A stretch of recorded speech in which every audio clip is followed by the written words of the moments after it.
राम जोशी से मैंने कहा कि सर आप इस बस्ती को तोड़ने की बात कर रहे हो और वो भी एक कानून का सहारा लेके, अनऑथराइज कंस्ट्रक्शन है। पूरे शहर के अंदर मैक्सिमम अनऑथराइज कंस्ट्रक्शन है। अगर आप अनऑथराइज तोड़ना ही चाहते थे तो पहले के थे उस पर क्यों कार्रवाई नहीं की आपने?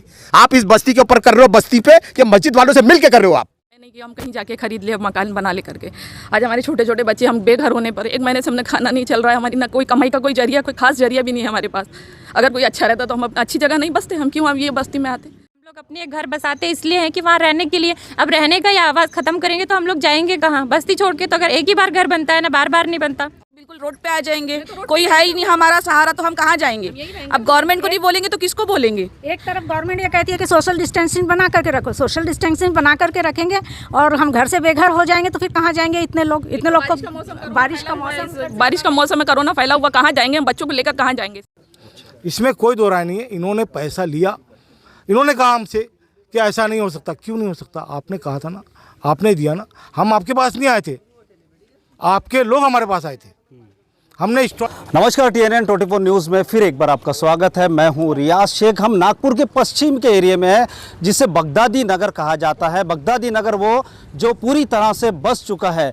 मैं आपको थोड़ा पीछे लेके चलता हूं कि 1991 में शतरंजीपुरा ट्रस्ट मस्जिद ने कुछ प्लॉट्स यहाँ बेचे थे, जो 288 प्लॉट थे, और लोगों ने उसे वहाँ उस जगहों पर घर बना लिया था जहाँ हम अभी बगदादी नगर में हैं। काफ़ी दिनों पहले ये ज़मीन मस्जिद ट्रस्ट की ओर से दी गई थी और यहाँ लोग रहे हैं और काफ़ी सालों से रह रहे थे। लेकिन अचानक हुआ यूँ कि कोर्ट ने खाली करने के लिए एक ऑर्डर दिया है, वो भी वक्फ बोर्ड में ये ज़मीन जाने के कारण। तो आज रविवार का दिन है। ऐसे एक नहीं, अनेक लोग हैं जो रात को भी सो नहीं पा रहे हैं, ना खा पा रहे हैं, इसी टेंशन में मुब्तला होकर, यानी कि उसी टेंशन में रह कर अपनी ज़िंदगी को किसी तरह जी रहे हैं। आज मैंने कहा है कि हम बगदादी नगर में हैं, वो बगदादी नगर जो पूरी तरह बस चुका है। और ये भी मैं आपको बता दूं कि ये 16 एकड़ में बसा हुआ है, जिसे कोर्ट ने खाली करने का ऑर्डर दी है। तो हम स्थानीय लोगों से यहाँ बात करेंगे तो मेरे साथ कुरैशी साहब है। दरअसल हम किस बात के गुनाहगार है ये मेरे समझ में नहीं आ रहा। आपने बेचा, हमने खरीदा। 91 में आपने किससे खरीदा था? मस्जिद कमेटी से। कौन सी मस्जिद कमेटी? शतरंजीपुरा बड़ी मस्जिद कमेटी ने रेगुलेशन पास की। वो रेगुलेशन पास करके उनके सेक्रेटरी ने, अध्यक्ष ने इनको एग्रीमेंट करके दिया। एग्रीमेंट मतलब के बयाना पत्र करके दिया। उससे 25,000 रुपये का ये था, 15 रुपये स्क्वायर फुट था, और एक एक प्लॉट के इसमें 3,000 रुपये डिपॉजिट और बाकी इंस्टॉलमेंट ली गई। इनके आपसी विवाद में एक कमेटी, 2 कमेटी आने के बाद में इन्होंने पैसा लेना बंद किए। एक ने कहा लीगल है, एक ने कहा इनलीगल है। ठीक है, उसके बाद में 1995 तक इन्होंने कोई जवाब दिया नहीं। हमने करस्पॉन्ड किया। 95 के बाद में वक्फ बोर्ड आया। वक्फ बोर्ड जैसे ही आया तो इनके जो रुझान थे बदल गए। ऐसा नहीं मस्जिद ने बेची, इसमें दलाली दी गई। दलाली ऐसी दी गई कि जो मस्जिद के कमेटी के लोग थे, उन्होंने ये मस्जिद के लेआउट को बेचने के लिए अपने लोगों के दलाल बनाए थे। और उसमें से कुछ दलालों के नाम मुझे मालूम है, कुछ अल्लाह ने अपने साथ में लेके चले गया। हम आपको एक बात और बताते चले कि यहाँ ऐसे कई लोग हैं जो टेंशन में। हमारे सामने एक महिला भी गश्त खा के गिरने वाली थी, यानी कि उसको भी चक्कर आने लगे थे। ये टेंशन कहीं ना कहीं एक ना एक दिन इनकी जान लेने पर मजबूर हो जाएगा। तो सरकार और प्रशासन, पुलिस सारे मिलकर अगर इनकी मदद करे तो शायद इनका कुछ ना कुछ बेड़ा पार हो सकता है और इनकी ज़िंदगी, आने वाले इनके बच्चों का भविष्य जो है उज्जवल बन सकता है। राम जोशी से मैंने कहा कि सर आप इस बस्ती को तोड़ने की बात कर रहे हो और वो भी एक कानून का सहारा लेके, अनऑथराइज कंस्ट्रक्शन है। पूरे शहर के अंदर मैक्सिमम अनऑथराइज कंस्ट्रक्शन है। अगर आप अनऑथराइज तोड़ना ही चाहते थे तो पहले के थे उस पर क्यों कार्रवाई नहीं की आपने? आप इस बस्ती के ऊपर कर रहे हो, बस्ती पे कि मस्जिद वालों से मिल के कर रहे हो। आप पैसा लिया आपने तो चुप हो गया हो। और मैंने बोला कई लोग ऐसे जाने चले जाएगी, लोग रो रहे हैं, औरतें सो नहीं रही है, बच्चे परेशान है, पढ़ाई नहीं हो रही है, आर्थिक स्थिति कमजोर है, और आप जब घर तोड़ दोगे तो मतलब क्या होगा? और आज वो घटना हो गई एक जो नहीं होनी चाहिए थे। इसका हम पूरी बस्ती को दुख है इस बात। मानापा की गलत नीति के कारण गई है और मस्जिद वालों की बेईमानी के कारण गई है। आपने बेचा, आपको मालूम था क्योंकि ये इन्होंने 91 में बेचा जब वक्फ बोर्ड था ही नहीं। हमने वक्फ की ज़मीन नहीं खरीदी, हमने ये ज़मीन जो खरीदी ये सोच के खरीदी कि मस्जिद ट्रस्ट को अधिकार है धंधा करने का। कभी पैसा नहीं है तो कभी मदरसा चला के वो पैसा लाए, कभी हॉस्पिटल चलाते हैं, कभी और सोशल वर्क करके पैसा जुटाते हैं। उसी तरह इन्होंने ज़मीन खरीद के ज़मीन बेच रही है। हमको ये मालूम ही नहीं था कि वक्फ की ज़मीन है और बाद में ये वक्फ में डाला गया और हमारे साथ फ्रॉड किया। ये कहना चाहूँगा कि ये मस्जिद की जगह है और यहाँ पर जितने भी लोगों ने मकान बनाए हैं उनकी कभी ये नीयत नहीं रही है कि वो मस्जिद को पैसा नहीं देंगे। मस्जिद कमेटी से बार बार कहा जाता है कि आप बैठिए और हमको रेगुलाइज करने के लिए जो है जो भी कहना है हमारे साथ बैठ करके जो है आप मशवरा कीजिए, मगर मस्जिद कमेटी की तरफ से कोई भी जो है पहल नहीं आती है। मैं इस न्यूज़ चैनल के माध्यम से मस्जिद कमेटी से अपील करता हूं कि वो आप तमाम हजरात जो है हम लोगों को बैठाएं और एक स्क्वायर फीट के हिसाब से आप जो है मामला सेट करें।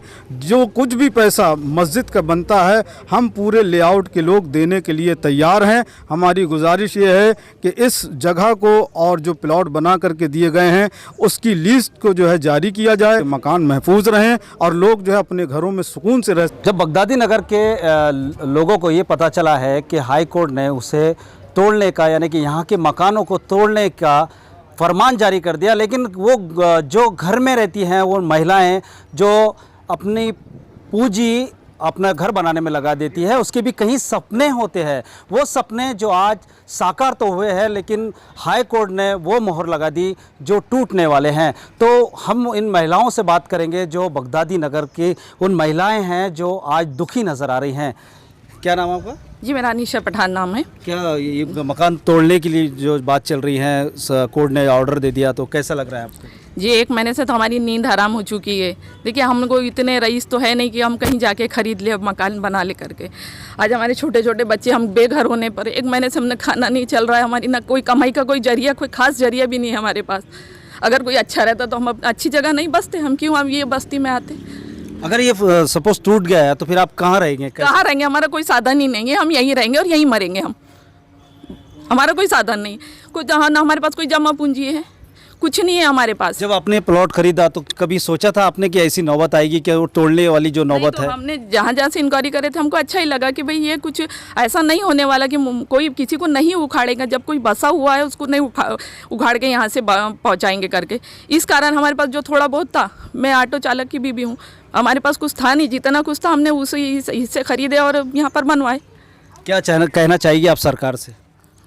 सरकार भाई कि यही हम पे थोड़ी सी देखो, हम पे भी सर्वे करो ना, आकर देखो यहाँ पर कि कैसे लोग रह रहे हैं, कौन सी कमाई वाले लोग हैं यहाँ पर करके। आके देखें, हमारे ना तोड़े, हमारे लिए थोड़ी सी मदद तो करे, कोई पहल तो करे हमारी। सर ऐसा है, हमारे आवक छोटी है और हम लोग अपने घर बसाते इसलिए हैं कि वहाँ रहने के लिए, अब रहने का ही आवाज़ ख़त्म करेंगे तो हम लोग जाएंगे कहाँ? बस्ती छोड़ के तो अगर एक ही बार घर बनता है ना, बार बार नहीं बनता। हम तो घर के बेघर हो जाएंगे ना, ऐसे तो बिल्कुल रोड पे आ जाएंगे। कोई है ही नहीं हमारा सहारा, तो हम कहाँ जाएंगे? अब गवर्नमेंट को नहीं बोलेंगे तो किसको बोलेंगे? एक तरफ गवर्नमेंट ये कहती है कि सोशल डिस्टेंसिंग बना करके रखो, सोशल डिस्टेंसिंग बना करके रखेंगे और हम घर से बेघर हो जाएंगे तो फिर कहाँ जाएंगे इतने लोग को? बारिश का मौसम है, कोरोना फैला हुआ, कहाँ जाएंगे हम? बच्चों को लेकर कहाँ जाएंगे? ये बतलाए बोलना सरकार को हम। और इतने पैसे वाले भी तो नहीं है कि हम यहाँ से कोई और दूसरा घर ले ले या बना ले, कि किराए के घर में चले जाए। हमारे हस्बैंड लोगों की इतनी कमाई भी नहीं है कि हम। जब रजिस्ट्री का नौबत आई तो वो यूएल से कहा गया था कि वो रजिस्ट्री करके देंगे आपको। वो एग्रीमेंट है हमारा, एग्रीमेंट में सब कुछ लिखा हुआ है, एग्रीमेंट में कोई बात ही नहीं हुई थी। उनका ये कहना था कि आपका इंस्टॉलमेंट पूरा होने के बाद ये जो नाम का फ़र्क आ रहा है आपको नाम चेंज करके दिया जाएगा, आपको सब करके दिया जाएगा। इसमें कोई दो राय नहीं है। इन्होंने पैसा लिया, इन्होंने कहा हमसे कि ऐसा नहीं हो सकता। क्यों नहीं हो सकता? आपने कहा था ना, आपने दिया ना। हम आपके पास नहीं आए थे, आपके लोग हमारे पास आए थे। हमने इंस्टॉलमेंट में लिया। जब पूरा लेआउट 7 रुपये स्क्वायर फीट बिक रहा था, हमने 15 रुपये दिए। उस वक्त सोने की कीमत 3000 रुपये तोला थी, आज 50,000 रुपये तोला है। सवाल वो नहीं है, सवाल ये है कि आप अपनी नीयत, आप मस्जिद के एक मोतबर इंसान हो, आप संस्था चलाते हो, दुनिया की हर चीज़ आपने रखी है, आपको हर चीज़ मालूमात है। अच्छा ही बुरा ही आप देख रहे हो ना, तो उस वक्त कौन था, ऐसा मेन कौन था जिसने आपसे वो ये कमेंट्समेंट किया पूरा? शकूर अशरफी है एक, और बाबा साहब करके, बाबा भाई करके थे। बाबा भाई का इंतकाल हो गया, और एक शकूर अशरफी जो है अभी हयात है, जिनका इकबाली बयाननामा मेरे पास में मौजूद है। अभी रिसेंट मैंने उनसे एक बयान लिया। ये बयान में लिखा है कि मस्जिद कमेटी की आर्थिक स्थिति इतनी ख़राब थी कि मस्जिद के लिए जब इन्होंने मस्जिद तामीर के लिए लोगों के पास गए तो लोगों ने चंदा नहीं दिया। लोगों ने इसलिए चंदा नहीं दिया कि आपके पास में प्रॉपर्टी है, वो प्रॉपर्टी बेचकर क्यों नहीं आप मस्जिद को बनाते। और ये जो लेआउट बिका है उसमें दो बातें हुई, मोबिन एंड सन्स के पैसे गए और मस्जिद की तामीर हुई। हमने जो है नाहक नहीं लिया, हमारा पैसा यूज़ हुआ है। कितने, ये 16 एकड़ का जो पूरा प्लॉट है ये, इसमें 288 प्लॉट है। 288 प्लॉट है, और इसमें कितने घर बने हैं पूरे? अभी कम से कम 175 के करीब घर बने। हमने ये सोचे ही नहीं थे ना आगे का कि हमारे साथ ऐसा होगा करके, तो हम क्यों यहाँ घर बनाते। अच्छा, इन सब मामलों को लेकर किसे दोषी मानती है आप? हम सरकार को ही बोलेंगे ना, हम तो सरकार से ही सुनवाई होगी ना, सुनवाई तो सरकार से ही होगी ना। क्या कैसा लगता है आपको इन छोटे छोटे बच्चों का जो भविष्य है, जो पढ़ते हैं, कॉलेज जाते हैं, और कल को आज ये नौबत आई है कि घर तोड़ने की का जो हाई कोर्ट ने आपको आदेश दे दिया पूरी तरह से, तो क्या आपको कोई डिस्टर्बिंग ऐसा लगता है आपको? जब हम लोग इतने डिस्टर्ब है, बच्चों का भविष्य खत्म हो गया तो हम तो यही खत्म होंगे ना। अब तो हमारे बच्चों का भविष्य भी कोई रहा क्या? हमारे तो बच्चे अभी तो हमारे स्कूल के अंधेरे में है, अभी तो हमारा भविष्य ना, हमारे बच्चों का कोई भविष्य है, कहाँ जाएंगे? अब तो हम कोई सहारा नहीं है ना, हमारा कोई छत है हमारी बस एक थी जो बनाए थे। यहाँ पर कम से कम 80% लोग ऐसे हैं जो रोज़ कमाते हैं और रोज़ खाते हैं। 2-4 बिल्डिंगें देख करके यहाँ के लोगों को ऐसा लग रहा है कि यहाँ पर बहुत लखपति लोग रहते हैं, लेकिन लखपति लोग हैं लेकिन गिने चुने हैं। यहाँ पर तमाम लोग जो है तो रोज़ के खाने कमाने वाले, सुबह कमाते हैं और शाम में लाकर खाते हैं। देखिए, मैं आपको एक बात बताता चलूँ कि हम नागपुर के उस पश्चिम एरिया में हैं जो बगदादी नगर के नाम से जाना जाता है, जो काफ़ी पहले 16 एकड़ में ये प्लॉट था, जिसमें 288 प्लॉट थे और कई लोगों ने यहाँ पक्के मकान बना लिया। लेकिन उसके बाद जो सरकार की ओर से, हाई कोर्ट की ओर से जो मोहर जारी लगकर आदेश जारी हुआ है कि इसे खाली कर दिया जाए, लेकिन ये जाए तो जाए कहाँ? क्या आगे क्या एक्शन है आपका? क्या एक्शन लेना चाह रहे हैं? आगे का एक्शन हम यही कहेंगे कि देखिए, बिल्डिंगें बन गई है, इतने लोगों को उजाड़ना यह मानवता के खिलाफ बहुत बड़ा जुल्म है। सुप्रीम कोर्ट ने खुद ये मेकोसा बाग के अंदर 400 मकान के बारे में ये कहा था कि क्या तुम 400 लोगों को बेघर कर दोगे? जब आपके पास में ये प्रोविजन है रिवाइज प्लान करने का, तो प्लान को रिवाइज करके उनको यथास्थिति बरकरार रखो। तो हमारे भी मकान जो बने, अगर एज पर रूल के हिसाब से 1-2 फुट कम ज़्यादा है तो उसको तोड़ सकते और हमको भी रिवाइज दिया जा सकता है। लेकिन इन्होंने सरासर ये बोला कि हम पूरे 400 बस्ती की पूरी बस्ती को गिराएंगे। यानी तुम ये चाहते हो कि पर्टिकुलर बस्ती के ऊपर में तुम ये करना चाहते हो, ये सरासर मानवता के खिलाफ है। और हम इस बात के लिए जहाँ तक जाना है हम जाएंगे और विरोध करेंगे और ये आंदोलन भी करेंगे। फिर मैंने ये कहा उनको कि इतनी जगह जब अनऑथराइज कंस्ट्रक्शन है, एक को भी आपने नोटिस MRTP का इशू किया क्या? बोलो। तो बोले नहीं, बोले किए नहीं। बोले फिर इसको क्यों? पर्टिकुलर एक बस्ती को आप टारगेट बनाना चाह रहे हो? आप ठहरो, पर्टिकुलर बस्ती को आप टारगेट बनाना चाह रहे हो? हर मर्द हर जवान परेशान है। वो एक एक दिन हाई कोर्ट के 8 हफ्ते के ऑर्डर के बाद से बड़ी तकलीफ में गुजार रहा है। कहीं ऐसा ना हो कि ये एक सोसाइटी नहीं बल्कि ये और ज़्यादा सोसाइटियों में तब्दील हो जाए। लिहाजा मस्जिद कमेटी से मेरा यही कहना है कि अभी भी वक्त है वो बैठ करके पूरे इलाके के लोगों के साथ सेटल कर लें। लोगों का, यहाँ के निवासियों का ये कहना है कि अगर शतरंजीपुरा मस्जिद ट्रस्ट के लोग अगर इनकी मदद करें या यहाँ के लोग उनकी मदद करें, एक बैठ के एक मीटिंग कर लें। क्यों? कारण ये है कि यहाँ पूरे पक्के मकान बन चुके हैं, ऑलरेडी यहाँ लोग रह रहे हैं, बस गए हैं।